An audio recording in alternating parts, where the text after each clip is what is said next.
All right, let's talk about the gaming world, because something huge has changed. Success, it's not just about shipping a great app anymore. Nope. It's about building what we're going to call a content brand. So let's dive in and break down exactly what that means.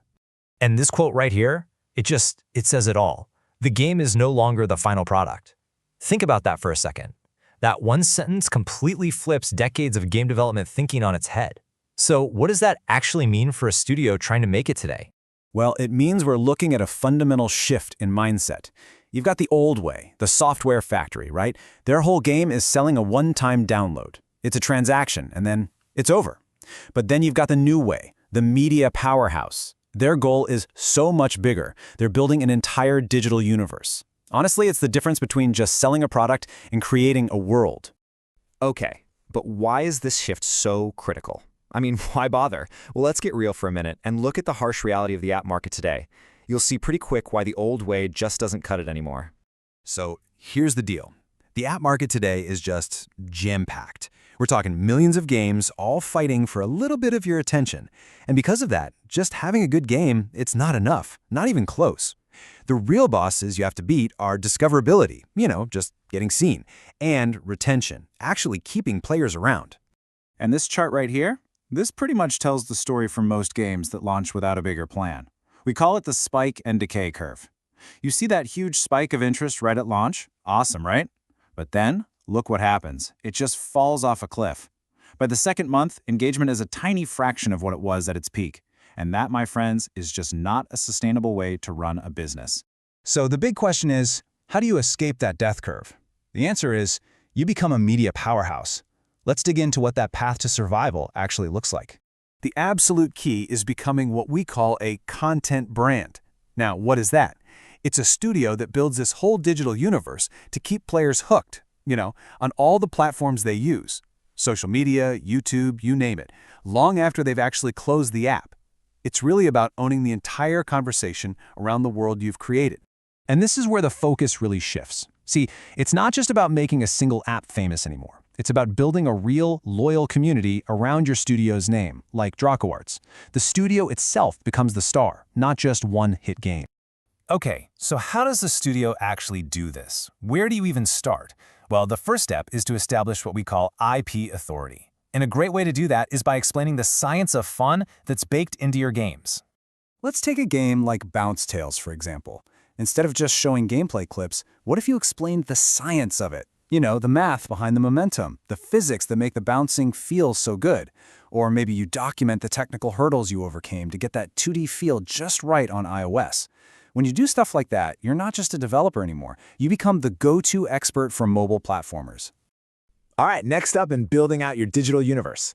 This part is super interesting. It's all about converting your game mechanics into actual lifestyle content. And to do that, you've got to ask a really deep question. Why do people really play your games? What are they getting out of it? A successful content brand knows how to tap into that core fantasy, that core emotion that's driving the player. Okay, here's a perfect example of how this works in practice. Let's say you made sniper shooter missions. The fantasy there isn't just shooting, right? It's about the patience of a marksman. So what do? You create lifestyle content around that idea, like a blog post on the top 5 real-world sniper tactics. And then, this is the crucial part, you link it all back with a call to action. Hey, test these theories out in the game. Boom, you've just connected the fantasy directly to your product. And hey, this works for basically any genre. Take a love simulator. You could create all this super relatable content about human psychology. Imagine an article titled, "Why We Make the Wrong Choices in Relationships." I mean, who wouldn't click on that? Suddenly, your game isn't just a game. You frame it as a social experiment where players can actually play out these scenarios. It becomes so much more than just an app on their phone. Now, all of this content creation leads us to the technical backbone of the whole strategy, what we'll call the SEO web. Think of it like a hub-and-spoke system. Your main website, that's the hub. And every single piece of content you make, your blogs, your videos, all of it is a spoke. And every spoke links back to a relevant anchor game. When you build out these content pillars around your keywords, you create this incredibly powerful web that search engines just love. So this is what it looks like in practice, right? All that cool content about platforming and physics, it all points back to and strengthens Bounce Tales. Those articles on strategy and action, They're your anchors for sniper-shooter missions. And those deep dives into narrative and psychology, they create a solid foundation for Love Simulator. You see, every single piece of content has a job to do. So after all that work, what's the big payoff? What's the end result? It's all about playing the long game. It's about trading that flashy, short-lived spike for real, sustainable growth. Yeah, let's go back to those two curves for a second. On the left, you've got that classic spike in decay. That's a single game, a finite audience, and then it just dies off. But on the right, that's the growth curve of a studio brand. When you build that loyal community, your audience doesn't just stay, it compounds. It grows over time. And that gives your studio some serious lasting power. And this is maybe the most important takeaway of all. When you have a strong brand, your next game doesn't start from scratch. It doesn't start at zero. It launches to an existing, passionate audience that you've already spent time building. That means every single launch can be bigger and better than the last. So let's wrap it up with a clear roadmap. Step 1. Identify the why, the core fantasy of your games. Step 2. Create awesome, valuable content, like blogs and videos, that taps into that why. Step 3. Get strategic with your interlinking to build up that SEO web. And finally, Step 4. Engage with your people and build your tribe. It's a cycle, right? You just keep it going. And that brings us right back to where we started. The game is no longer the final product. It can't be. Instead, think of it as the centerpiece, the sun in a much larger digital universe that you, the studio, get to build and own.